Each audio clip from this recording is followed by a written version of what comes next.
자, 여러분 안녕하세요.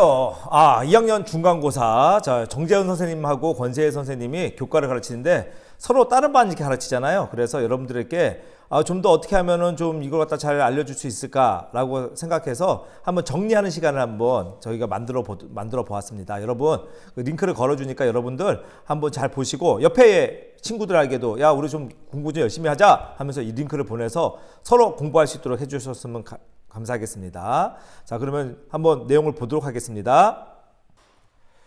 자, 국어 고사성어 문제 한번 보도록 하겠습니다. 여러분, 고사성어는 어떻게 나오냐면요. 이런 식으로 나와요. 백성들에게, 백성들을 괴롭히고 뭐 하던, 땡땡땡땡땡땡땡 하던, 변학 또는 암행어사 이유목령에 파면당했다. 백성들에게 뭐 막 백성들을 괴롭히고 백성들에게 세금을 많이 걷고 뭐 이런 식으로 앞에 이야기가 나오고 거기서 백성들에게 가로하던 변학 또는 암행어사 이목령에 파면당했다. 이 가로 안에 들어갈 한자 성어는 무엇일까요? 하면서 을 하니까 또 을도 나오겠죠. 그렇죠? 을로 이렇게 써줍니다. 그래서 이게 1번 뭐 2번 뭐 이런 식으로 나와요. 그러니까 여러분들 문제 풀어주시면 되고요.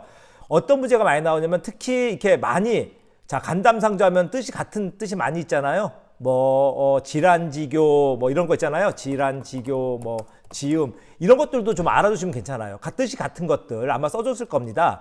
그래서 여기 중마고우 뭐 이런 거 있잖아요. 요런 것들이 좀 나오니까 여러분들 요걸 좀 잘 봐주시면 됩니다.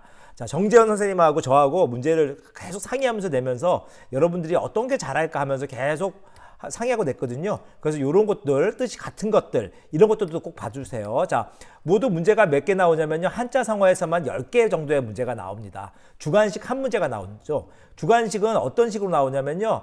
예를 들면 이런 거예요. 자, 개가천선을 이용하여, 개가천선의 뜻을 쓰고 첫 번째, 두 번째 그것을 이용하여 문장을 만드세요. 그러면 개가천선에 맞는 상황을 써줘야죠. 그냥, 나는 개가천선했다. 이렇게 하면 안 됩니다. 자, 중학교 때 매일 담배 피고 친구를 괴롭히던 내가 영락의료과학고등학교 와서 할렐루야 할렐루야 하고 나서는 너는 개가천선에서 아주 훌륭한 학생이 되었다. 뭐 이런 식으로 상황에 맞는 글을 써줘야지 여러분들께 점수를 줄 수 있습니다. 알겠습니까? 자, 그래서 한자 성어의 뜻을 쓰고 그 상황에 맞는 그 부분을 갖다가 글을 써주면은 되는 그런 주관식 문제입니다. 이걸 다 해주려면 그리고 여러분들 너무 이제 또 이 동영상을 보는 학생들을 위해서 또 이제 좋은 걸 해줘야죠, 그렇죠? 네, 이런 것들이 국가가세 이렇게 좀 여러분이 약간 어려워하는 거. 국가가세 같이 약간 어려워하는 이런 한자 성어들. 이런 한자 성어들은 좀 내기가 좋았겠죠. 그렇죠? 잘 봐두셔야 됩니다. 그래서 여러분들이 이 동영상을 본 학생들은 굉장히 도움이 될 겁니다. 그래서 이런 어려운 한자 성어들을 좀 많이 여러분들이 봐주시면요. 그 어려운 한자 성어에서 좀 많이 냈어요. 그러니까 여러분들 그걸 잘 봐주시면 된다는 거 말씀드리고 싶고요. 뭐 당난거철 같은 경우도 이런 것도 뭐 굉장히 당난거철 그렇죠? 네, 아주 그냥 심약하고 아주 미약한 존재가 엄청난 거대한 존재에게 막 덤비고 막 하는 말도 안 되는 상황 이런 상황들 갖다 당난거철이라고 하는데 이런 것들도 이제는 얘기 채워놓고 가로 쳐놓고 그 안에 들어갈 한자 성어는 무엇일까요? 라고 나옵니다. 자, 모두 몇 개가 나온다고 했죠? 자, 60번까지 살신성인. 여러분 한자 성어 요거는 여러분들 알려주지 않았어요. 근데 이거 쓰면은 글을 쓰는 데도 도움이 되고 상황을 만드는 데도 도움이 되고 도움이 많이 됩니다. 자, 요 부분 하고 나서 이제 교과서에 대해서 잠깐 말씀드릴게요. 자, 여기 교과서를 보시면요. 높임 표현 여기서부터 시작하는 거죠. 자, 페이지 215쪽부터 보세요. 자, 선생님 저 오시라고 했다면서요. 이런 문제들도 굉장히 내기 쉽겠죠. 요렇게 오는 거는 학생인데 오시라고 하면 되겠습니까? 오라고 하셨다면서요? 이렇게 쓰는 거 있잖아요. 교장 선생님의 말씀이 계시겠습니다. 말씀이 있으시겠습니다 하면 되죠. 너무 높일 필요 없다는 거죠. 이런 것들이 문제에 나올 수 있는 부분입니다. 그리고 여러분들 아주 쉽게 냈어요. 누가 여행을 가신다. 친구가 여행을 간다. 근데 그걸 할아버지 바꿨을 때 어떻게 해야 될까요? 이런 주관식 문제도 나옵니다. 아주 쉽게 냈거든요. 그래서 여러분들 그런 문제 보시면은 잘 풀 수 있을 겁니다. 그래서 높임법에는 주체 높임, 객체 높임, 상대 높임이 있다는 거. 이거 잘 알아두시고요. 이런 거 있잖아요. 저기 동생이 온다. 그걸 갖다 바꿨어요. 바꿔서 저기 할아버지께서 오신다. 뭐 이런 식으로 이런 주체를 바꿔서 하는 것도 있고 객체를 바꿔서 할 수도 있고 여러 가지 방법이 있습니다. 근데 중요한 건 우선 상대 높임이 여러 가지가 있잖아요. 주체 높임, 객체 높임, 상대 높임이 있는데 상대는 말을 듣는 사람을 높여주는 거예요. 말을 듣는 사람을. 자, 격식체와 비격식체가 있는데 요 격식체, 비격식체 구분하는 문제 낼 수 있겠죠. 그렇죠? 여러분 별로 어렵지 않을 겁니다. 격식체와 비격식체를 구분하는 문제. 가십니다. 2번 가시오. 3번 가네. 영수가 간다. 철수가 가요? 하면 뭐야? 자, 가요? 이렇게 되는 거죠. 이런 식으로 이런 문제 나오니까 어렵지 않습니다. 상대높임법 나오시다는 거 알면 되고요. 자, 그리고 이렇게 여러분께 여러 가지 문제를 냈어요. 근데 시간 표현도 중요하죠. 시간 표현도 현재, 과거, 현재, 미래. 자, 페이지가 어디입니까? 지금 여기 219쪽 있잖아요. 이런 문제와 함께 시제와 동작상을 같이 구분짓는 문제도 낼 수 있겠죠. 그렇죠? 이런 문제 낼 수 있습니다. 시제와 동작상을 동작은 해버린 거고 그리고 동작상 중에서 이거 진행상이 있고 완료상이 있죠. 지금 여기 보시는 건요. 왜 답이 다 써 있나요? 선생님들을 위한 선생님들의 어떤 그 책입니다. 선생님들을 교사용 지도서. 여러분은 이렇게 오늘 시험을 통해서 교사용 지도서를 볼 수 있는 거죠. 자, 보시면 됩니다. 과거, 현재, 미래 시제가 있다는 거. 이거 보시면 되고요. 자, 인용, 피인용. 인용은 별로 그렇게 어렵지 않잖아요. 자, 인용은 여러분들 다 아시는, 한 번만 보셔도 알 수 있는데요. 자, 요 문장, 여기, 자, 요거 몇 쪽이냐면요. 보세요. 자, 224쪽 보세요. 224쪽. 자, 열려 있는 하면 되는데 뭘 열려져 있기까지 할 필요가 있을까요? 그 열려 있는 창문 하면 되고요. 그 말이 믿겨지지. 믿기지라고 하면 되거나 믿어지지라고 하면 되죠. 믿기지라고 할 필요 있을까요? 요런 문장을 갖다가 잘못 이게 피동을 잘못 쓴 거, 요것도 이렇게 나올 수 있거든요. 요거 잘 봐주세요. 피동은 당하는 게 피동이라고 했죠. 먹는 게 아니라 먹히는 거. 이렇게 당하는 거. 자, 그래서 열리는 게 아니라 열려지는 거, 이런 거 있잖아요. 열리는 거, 여는 게 아니라 열리는 거, 이런 식으로 여는 게 아니라 열리는 거, 이런 것들, 이런 것들이 시험 문제 나오시다는 거, 말씀드리고 싶습니다.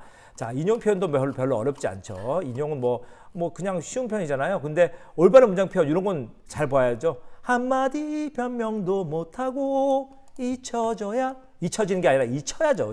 왜 잊혀져야? 잊히면 되지. 있다의 피동은 잊히다. 그리고 근데 왜 저까지 꼭 붙여야 됩니까?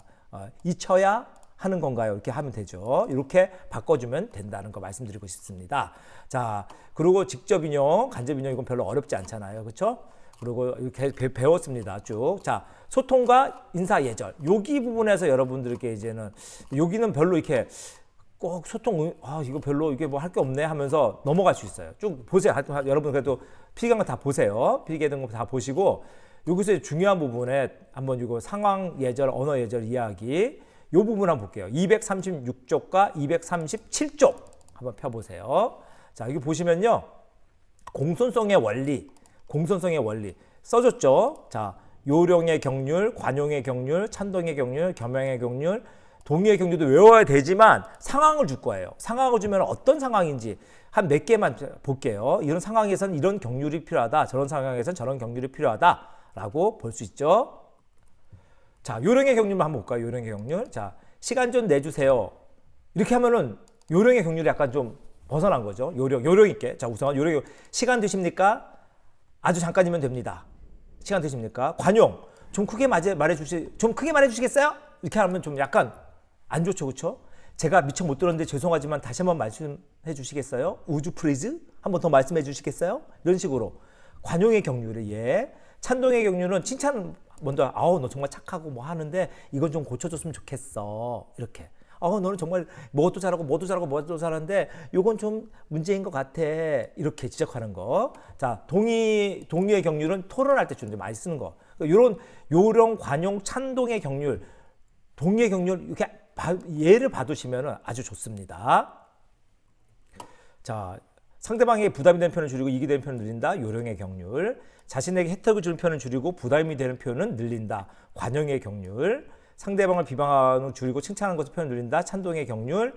그리고 자신을 칭찬하는 표현을 줄이고 겸손하게 제가 참 이런 거 못하는고 낮았지만은 그렇지만은 이런 식으로 제가 할 줄 아는 건 별로 없지만은 그래도 요건 좀 할 줄 알아요. 진짜 겸양의 경륜이라고 하죠. 그렇죠? 그런 예시들을 중심으로 해서 나올 수 있다는 거. 주관식 나올 수 있겠죠. 그렇죠? 주관식. 그러니까 여러분들 그 예들 잘 봐주세요. 제가 할 줄 아는 건 하나도 없고 제가 이 분야에 대해서는 정말 잘 모르지만은 제가 요거는 좀 할 수 있습니다. 겸양의 경률 이런 것들 잘 봐주시고요. 자, 다시 한번 말해 주시겠어요? 뭐 아까 얘기했던 거 있잖아요. 그런 것들 예를 잘 봐주세요. 예가 굉장히 중요하니까요. 자, 다음 쪽 보도록 하겠습니다. 자, 여기 보면은 협력의 원리도 있는데 협력의 원리는 대화에 필요한 만큼 양을 제공한다. 뭐라고 했어요? 양의 경률. 진실이라고 생각하는 정보를 제공한다. 질의 경률. 대화의 맥락을 맞는 정보를 제공한다. 관성의 경률. 모호한 표현이나 중의적 표현. 중의적인 두 가지 단어를 갖다가 같이 나타내는 거예요. 말하자면요. 나는 정말 무슨 어떤 선생님이 별명이 세일이야. 이름이 세일이야. 그럼 난 백화점 왜 이렇게 밝게 세일하는지 모르겠어. 세일을 너무 많이 해. 세일 재수 없어. 하면서 두 가지 표현을 권재희 선생님이 싫다는 표현하고 세일이 싫다 이렇게 하는 걸 갖다가 하는데요. 이런 표현을 피하라는 거죠. 모호한 표현. 아주 그냥 딱 콕 집어서 얘기해라. 근데 이거는 여러분들 예를 보면요. 아실 수 있습니다. 그래서 대화에 필요한 만큼의 정보를 제공한다는 어떤 거겠어요? 필요한 양만큼의 정보를 제공하는 것. 막 쓸데없는 말을 막 하고 나서 결국 끝에 자기의 말을 하지 말고 쓸데없는 말은 빼야죠. 막 쓸데없는 구구절절하게 막 얘기를 하고 나서 야 근데 뭐 이거 해. 이러면 안 되잖아요. 그렇죠? 필요한 만큼의 양. 쓸데없는 말을 하지 않고 필요한 만큼의 양의 정보를 제공하는 거. 네, 이게 굉장히 중요한 거겠죠. 그래서 양의 경률이라고 보면 됩니다. 괜히 쓸데없는 말을 쭉 해놓고 나서 하면 안 되겠죠. 자, 어떤 사람이 요 양의 경률 같은 경우는 어떤 사람이 어떤 내용에 대해서 얘기했는데 근데 앞에 막 자기에 대해서 막 쓸데없는 얘기를 막 하고 나서 결국은 그 내용 갖다가 딱 한다면은 자기가 그 사람에 맞는 이야기를 한다면 이거는 양의 경률에 어긋나는 거예요. 대화에서 필요한 만큼의 정보를 제공한다. 이걸 뭐라고 한다고요? 양의 경률이라고 합니다.